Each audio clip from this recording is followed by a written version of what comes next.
शेतकरी बंधू, तुम्ही बघता इथं आपल्या कांदा स्पेशल किटचा वापर केल्यानंतर इथं ही रोपाची क्वालिटी किती उत्कृष्ट झालेली आहे.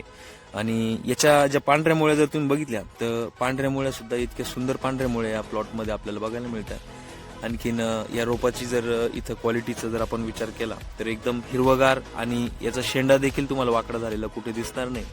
त्याचबरोबर याच्यामध्ये जे जमिनीतल्या बुरशांच्या प्रमाणामुळे जे रोप खूप जास्त पातळ पडायचं, आता ह्या प्लॉटमध्ये ही थोडीशी काळवट जमीन असल्यामुळे इथं बुरशीचा प्रॉब्लेम खूप जास्त होता.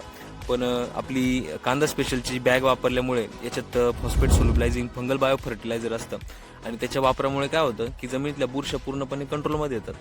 आणि बुरशा काय एकदा कंट्रोल झाल्या की अपटेक पण चांगला होतो. आणि त्याच्यानंतर याच्यात बोन मिल्कची पण बॅग येते, जी वातावरण बिघडल्याच्या नंतर कांद्याचं रोप किंवा कांदे जे स्ट्रेसमध्ये जाऊन थोडीशी पात लूज पडते, तर तो प्रकार तुम्हाला इथं कुठेही झालेला दिसणार नाही. ही रोपाची जर पात आपण बघितली तर ही अतिशय टाईट आहे आणि प्रॉपर डेव्हलप झालेलं रोप आहे. आणि याचं वय जर तुम्ही पाहिलं तर फक्त 43 दिवसाचं रोप आहे.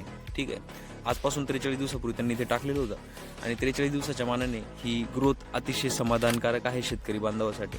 आणि इथं तुम्ही बघताय की रोप उपटण्याचं काम सुरू आहे. तर तुमचे काही प्रश्न असतील तर मला कॉमेंट करून विचारा आणि कॉल पण तुम्ही करू शकता.